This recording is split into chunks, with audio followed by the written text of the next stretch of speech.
sini kita mau ngebahas tentang apa ya? Ada yang tahu gak? Yap, kita mau ngebahas tentang perkembangan fisika pada masa Mesir kuno. Sebelum itu, aku mau memperkenalkan diri dulu ya. Namaku Nurul Alisya dengan NPM 212153024. Halo semua, perkenalkan nama saya Firda Tiffany dengan nomor pokok mahasiswa 212153052. Halo semua, perkenalkan nama saya Hanifah Mutmainah dengan NPM 212153078. Kalian udah pada tahu belum nih perkembangan fisika pada Mesir kuno itu apa aja? Apa ya? Wah, pas banget nih. Sekarang aku mau sedikit ngasih tahu tentang ilmuwan pada masa Mesir kuno. Yuk kita mulai aja. Cus. Zaman dulu, ada ilmuwan dari Mesir kuno yang namanya Ibnu Haitzman.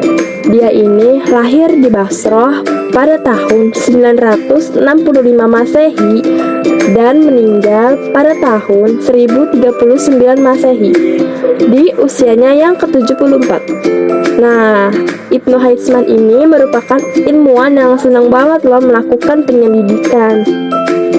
Aku juga pernah baca nih tentang Ibnu Haitzman ini. Dia kan yang pernah melakukan penyelidikan mengenai aliran sungai Nil dan melakukan percobaan terhadap kaca yang dibakar. Dari situlah ditemukannya teori lensa pembesar. Oh iya, satu lagi. Ia juga telah berhasil menghasilkan kedudukan cahaya seperti bias dan pembalikan cahaya. Dan tahu gak sih, sebelum Isaac Newton mengetahui tentang kewujudan tarikan gravitasi, Ibnu Haitzman ini ternyata sudah lebih dahulu mengetahuinya loh. Wow, menarik ya. Kalau nggak salah, dia itu dikenal sebagai bapak optik kan?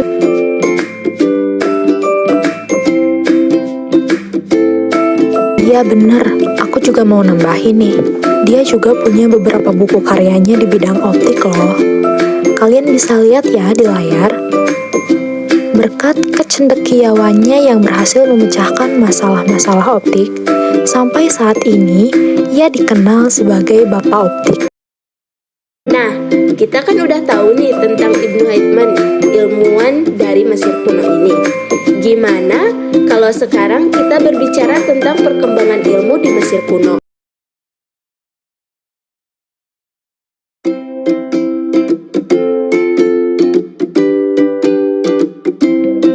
Wah, boleh tuh. Aku yang jelasin ya, Fah. Jadi, ilmu astronomi pernah mengalami perkembangan pada masa Mesir kuno loh. Mulai dari pembentukan diagram bintang, penentuan konstelasi bintang, penentuan rasi bintang, penamaan beberapa planet, serta penentuan kalender matahari dan awal penamaan zodiak. Yang unik, mereka menyebarkan pengetahuan astronomi melalui pengamatan dan peta astronomi yang pada saat itu masih sangat sederhana. Gak cuma di bidang astronomi aja nih, ilmu medis juga ikut berkembang di Mesir kuno dengan cara yang gak kalah unik. Pada saat itu, mereka mengajarkan ilmu tersebut melalui tulisan hieroglif ataupun gambar ilustrasi pada bangunan atau prasasti. Bangsa Mesir kuno cerdas-cerdas ya. Terlihat dari bukti peradaban-peradabannya yang sangat banyak. Mulai dari ilmu seni, arsitek, kedokteran, astronomi, geometri, dan mungkin masih banyak lagi yang perlu dikaji agar kita bisa lebih mengetahui. Ilmu-ilmu yang mereka miliki ini biasanya mereka tulis di atas papirus menggunakan tulisan hieroglif yang kemudian diarsipkan di perpustakaan. Kalian udah pada tahu belum nih? Dulu, bangsa Mesir kuno melakukan peleburan-peleburan logam yang kemudian dirubah menjadi perhiasan dan peralatan. Tahu dong. Selain itu, mereka memiliki tingkat seni yang tinggi. Ini terlihat dari seni arsitektur dalam pembangunan piramida dan kuil-kuilnya. Setiap detail dari bentuk piramida dan kuil-kuil tersebut memiliki makna. Dari bentuk piramida ini aja kita bisa lihat implementasi dari ilmu geometri, matematika, dan arsitektur. Yang gak kalah penting mengenai Mesir kuno adalah kondisi geografisnya. Karena mereka tinggal di dekat sungai Nil, jadi sebagian dari mereka bermata pencaharian sebagai petani. Oleh karena itu, masyarakat Mesir kuno telah menerapkan sistem irigasi untuk mengairi kebun-kebun mereka. Tapi, tinggal di dekat sungai, ada sisi negatifnya juga loh. Mereka sering dilanda banjir yang datang secara berkala setiap tahunnya yang ditandai dengan bersinarnya atau munculnya bintang Sirius. Lagi-lagi, karena mereka tuh pintar-pintar, untuk mencegah banjir itu, mereka membuat bendungan. Dan akibat lain dari banjir berkala yang sering melanda Mesir ini, mereka mulai mengamati pertanda-pertanda yang ada, terutama pergerakan benda-benda langit.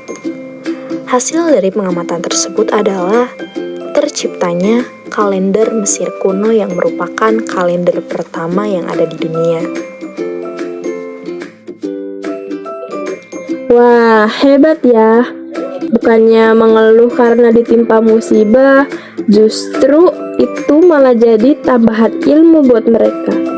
Oh iya, dari tadi kan kita ngebahas tentang ilmu pengetahuan aja nih. Padahal di masa itu, bangsa Mesir juga telah mengenal politik. Politik di sana dipimpin oleh raja dan para pendamping serta penasehat raja. Bangsa Mesir juga telah melakukan perdagangan, baik dalam negeri ataupun ke luar negeri. Dalam proses pendistribusian ini, para pedagang tersebut melakukan perjalanan darat dan juga perairan. Uniknya dalam perjalanan perairan, para pedagang Mesir ini menaiki perahu-perahu di atas sungai Nil. Siapa sih yang gak kenal sama piramida Mesir? Piramida ini dibuat oleh Imhotep, seorang arsitek terkenal pada masanya. Pada awalnya, piramida itu sendiri dibangun sebagai tempat pemakaman bagi raja-raja Mesir. Pembuatan piramida ini menggunakan batu yang beratnya sekitar 15.000 kg per batunya. Ih, gak kebayang deh beratnya kayak gimana. Keren banget ya. Aku juga ada info nih sedikit tentang piramida Mesir. Menurut sumber-sumber di internet, piramida terbesar adalah makam Raja Cheops yang tingginya mencapai 137 meter di Gizeh. Karena ini adalah pembangunan besar-besaran, jadi pembangunannya memerlukan banyak tenaga, seperti ahli bangunan, pemahat, pelukis, arsitek, sampai budak. Gak cuma buat nyimpen-nyimpen mayat raja aja nih. Dalam piramida berisi banyak perhiasan dan patung-patung dari emas, perak, dan permata. Semua dinding dihias dengan gambar dan tulisan yang mengagung-agungkan para raja. Dan konon, bentuk piramida yang melancip melambangkan sinar matahari yang menyorot. Sehingga Fir'aun yang dikubur di sana dipercaya dapat naik ke surga. Hal lain yang menarik di Mesir, dan ini lebih ke arah mistis ya, adalah mumi atau mayat yang diawetkan. Ketika raja meninggal, badannya dimumikan, segala organ tubuh bagian dalam dikeluarkan, termasuk otak, kecuali hati nih. Tapi gak langsung dimumikan loh, Rul. Sebelum itu mereka diawetkan dulu dengan bahan-bahan kimia alami. Kemudian dibungkus dengan kain yang diberi jimat sebagai benda keramat yang dapat menghindari segala peristiwa buruk yang bisa mereka alami setelah kematian. Karena bangsa Mesir setelah kematian. Sesudah diupacarai oleh para pendeta Mesir, baru deh mumi ditempatkan dalam satu peti mayat yang biasanya berisi ukiran emas dan permata. Ini memastikan bahwa badan raja yang utuh berlanjut sebagai sebuah rumah untuk keluarganya. Mayat raja dengan hikmat dikebumikan di kamar penguburan, tepat di pusat piramida. Tadi kan udah dijelasin ya kalau masyarakat Mesir banyak mempelajari tentang ilmu-ilmu astronomi. Ternyata gak sampai di sini aja nih, karena mereka itu paham banget nih tentang gerak dan peredaran benda-benda langit. Jadilah mereka melakukan pengamatan tentang bintang Sirius. Hasil yang mereka peroleh dari pengamatan itu adalah bintang Sirius menghilang dari balik cakrawala di waktu yang sama setiap 1 tahun. Lalu muncul 70 hari kemudian sebelum matahari terbit. Fenomena ini muncul bersamaan dengan naiknya permukaan sungai Nil yang mengawali banjir tahunan. Bangsa Mesir kuno menyebutnya sebagai Tahun Baru. Kemudian peristiwa itu dijadikan sebagai penanda dan penjadwal waktu yang disebut sebagai kalender. Wah, aku udah nggak habis pikir lagi sih sama kecerdasan yang mereka punya. Jadi, bangsa Mesir itu peradaban pertama yang menggunakan sistem kalender ya? Iya, benar banget. Sedikit info nih, penanggalan Mesir kuno itu dibuat di zaman Kerajaan Mesir Tua, sekitar 2660 sebelum Masehi sampai 2180 sebelum Masehi. Berdasarkan penanggalan itu, satu tahun terdiri dari 365 hari. Penanggalan Mesir kuno juga dikenal dengan penanggalan Koptik. Penanggalan ini menggunakan sistem tahun matahari dengan durasi 1 tahun adalah 365 hari. Dan tahu gak? Ternyata kalender ini berpedoman pada bintang Sirius loh. Bintang yang bersinar terang pada malam hari saat musim panas dan muncul di bagian timur sekitar tanggal 19 Juli. Dan mulai bersinar di akhir bulan Agustus. Munculnya bintang ini secara bersamaan ditandai dengan datangnya banjir Sungai Nil hingga mencapai puncak delta. Karena munculnya bintang ini selalu bersamaan dengan datangnya banjir, bangsa Mesir kuno menjadikan fenomena ini sebagai acuan penanggalan yang terus digunakan hingga kini.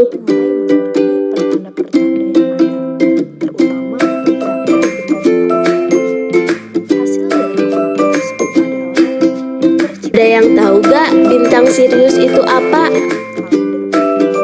Jadi gini ya Fah, bintang Sirius itu adalah bintang yang paling terang yang terlihat dari bumi dan terletak pada konstelasi Canis Major. Sirius sendiri berasal dari bahasa Yunani yaitu Seirios yang artinya menyala-nyala atau sangat panas. Terdapat dua sudut pandang mengenai bintang Sirius, yaitu dalam sudut pandang mitos dan religius. Bangsa Mesir kuno meyakini bintang Sirius sebagai dewa Isis atau istri Orisis, yang dianggap sebagai dewi kesuburan. Dan dalam konteks sosial, bintang ini digunakan sebagai petunjuk perjalanan musim dingin dan musim panas, baik di siang maupun di malam hari. Nah, sistem kalender yang berhasil diciptakan bangsa Mesir kuno adalah hasil dari fenomena bintang Sirius itu. Wah, ternyata seru banget ya belajar sejarah fisika ini, terutama tentang peradaban bangsa Mesir kuno.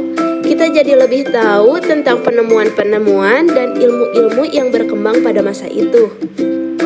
Padahal mereka hidup pada keterbatasan teknologi, tapi mereka mampu menciptakan karya-karya yang begitu luar biasa yang sampai saat ini masih kita pergunakan.